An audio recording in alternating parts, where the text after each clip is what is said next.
YSR Congress party అధినేత YS Jaganmohan Reddy మరోసారి కడప జిల్లా పర్యటనకు బయలుదేరి వెళ్లనున్నారు.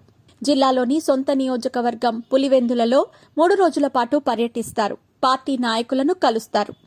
ఎన్నికల ఫలితాలు వెలువడిన తర్వాత సొంత నియోజకవర్గానికి వెళ్లనుండటం ఇది రెండోసారి. ఈ నెల 8వ తేదీన దివంగత ముఖ్యమంత్రి డాక్టర్ వైఎస్ రాజశేఖర్ రెడ్డి 75వ జయంతి సందర్భంగా వైఎస్ జగన్ ఈ పర్యటన తలపెట్టారు. శనివారం ఉదయం జగన్ తాడేపల్లి నుంచి కడపకు బయలుదేరి వెళ్తారు. విమానాశ్రయం నుంచి రోడ్డు మార్గంలో ఇడుపులపాయకు వెళతారు. ఇడుపులపాయకు చేరుకుంటారు. అక్కడే బస చేస్తారు.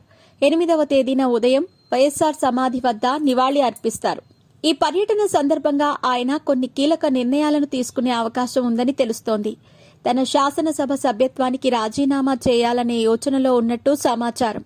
కనిష్ట స్థాయిలో 11 మంది సభ్యుల సంఖ్యాబలం ఉండటం, ప్రతిపక్ష హోదా లేకపోవటం వంటి అంశాలను దృష్టిలో ఉంచుకుని ఆయన ఈ రాజీనామా చేయాలని భావిస్తోన్నట్టు చెబుతున్నారు.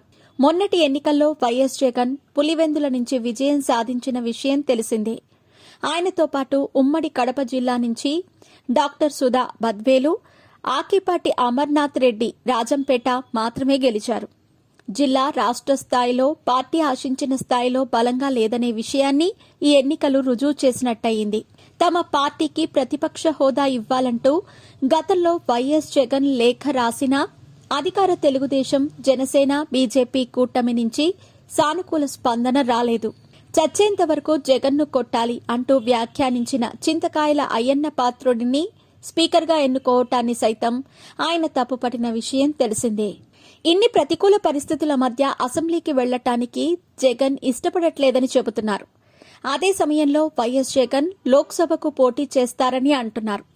పార్టీకి చెందిన కడప లోక్సభ సభ్యుడు వైఎస్ అవినాష్ రెడ్డితో రాజీనామా చేయించి ఆ స్థానానికి జరిపే ఉప ఎన్నికలలో జగన్ నిలబడొచ్చని చెబుతున్నారు. తాను రాజీనామా చేయటం వల్ల ఖాళీ అయిన పులివెందుల నియోజకవర్గంలో తన తల్లి వైఎస్ విజయమ్మను బరిలో దింపుతారని తెలుస్తోంది. పులివెందుల నుంచి తల్లిని గెలిపించుకుని అసెంబ్లీకి పంపిస్తారనే ప్రచారం జిల్లా రాజకీయాల్లో ముమ్మరంగా సాగుతోంది. ఉమ్మడి ఏపీలో విజయమ్మ అసెంబ్లీకి ఎన్నికైన విషయం తెలిసిందే. అత్యంత బలమైన కాంగ్రెస్, తెలుగుదేశం పార్టీల మధ్య వైఎస్ఆర్సీపీని బతికించుకోగలిగారామె. ఇప్పుడు మళ్లీ పార్టీ బలహీనపడినట్టు భావిస్తున్న నేపథ్యంలో విజయమ్మ సహకారాన్ని తీసుకోవాలని జగన్ ఓ నిర్ణయానికి వచ్చారని అంటున్నారు. కేంద్రంలో అధికారంలో ఉన్న భారతీయ జనతా పార్టీకి పూర్తిస్థాయి మెజారిటీ లేదు. ఎన్డీఏ భాగస్వామ్య పక్షాలతో సహకారంతో ప్రభుత్వం నడుస్తోంది.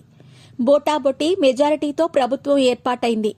మరోవైపు కాంగ్రెస్ సారథ్యాన్ని వహిస్తున్న ప్రతిపక్షాల ఉమ్మడి కూటమి ఇండియా బలపడింది. 10 సంవత్సరాల కాలంలో ఎప్పుడూ లేనంతగా బలమైన పక్షంగా నిలిచింది. ఈ పరిస్థితుల్లో జాతీయ రాజకీయాల్లోకి వెళితే ఎలా ఉంటుందని జగన్ యోచిస్తున్నట్టు చెబుతున్నారు. లోక్సభకు వెళ్లటం వల్ల మున్ముందు జాతీయ రాజకీయాల్లో ఎలాంటి పాత్ర పోషించాల్సి ఉంటుందనే విషయంపై జగన్కు సమగ్ర అవగాహన సైతం ఏర్పడినట్టవుతుందనే వాదనలు లేకపోలేదు.